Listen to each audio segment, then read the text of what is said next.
இயேசுவின் பரிசுத்த நாமத்திற்கு மகிமை உண்டாவதாக. தேவன் என்னோடு எப்படியெல்லாம் பேசுவார் என்பது என் வாழ்க்கையில் நடந்த அனுபவத்தை உங்களுக்கு சொல்கிறேன். எண்ணாகம புஸ்தகம் 12ஆம் அதிகாரம் 6ஆம் வசனத்தில் சொல்லப்பட்டிருக்கிறபடி, உங்களுக்குள்ளே ஒருவன் தீர்க்கதரிசியாய் இருந்தால் கர்த்தரையே நான் தரிசனத்தில் என்னை வெளிப்படுத்தி சொப்பனத்தில் அவனோடு பேசுவேன். இப்படியாகத்தான் முதலாவது என்னோடு சொப்பனத்தில் பேசுவார். யோசேப்புக்கு இளம் வயதிலேயே தாம் செய்ய போகிற முன் அறிவித்தாரு. அதே போல வரும் காரியத்தை குறித்து என்னோட சொப்பனத்தில் பேசுவார். இரண்டாவதாக தரிசனத்தில் பேசுவார். ஏதோ ஒரு பிரச்சனை நிமித்தம் நாம் இருக்கும்போது ஜெபம் செய்யும் போது ஒரு செகண்டில் படம் பார்ப்பது போன்ற என்னுடைய கண்கள் காணும்படி அதை செய்வார். மூன்றாவதாக வசனத்தின் மூலமாக பேசுவார். வேத வசனத்தை நான் படிக்கும்போது பேசுவார்.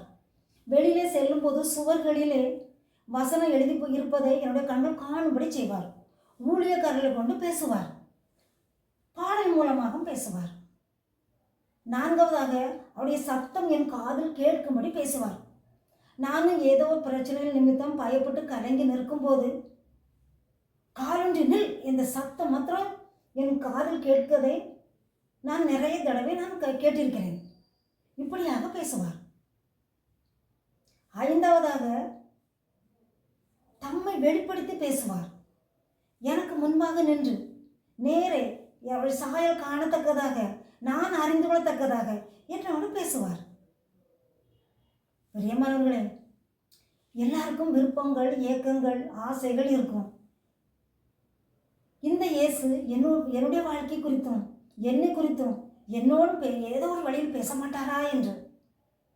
ஆனால் உங்களுடைய பரிசுத்தம், உங்களுடைய விசுவாசம், தேவனோடு உள்ள ஐக்கியம், இதை பொறுத்து தான் அவர் உங்களுக்கும் தம்மை வெளிப்படுத்தி உங்களோடும் பேசுவார். அதனால் இப்பொழுதே ஒவ்வொரு நாளும் நீங்கள் அதிகாலையில் தேவனுடைய சமூகத்தில் அமர்ந்து நேரத்தை ஒதுக்கி காத்திருங்கள். நிச்சயமாகவே தேவன் ஏதோ ஒரு வழியில் உங்களோடும் பேசுவார்.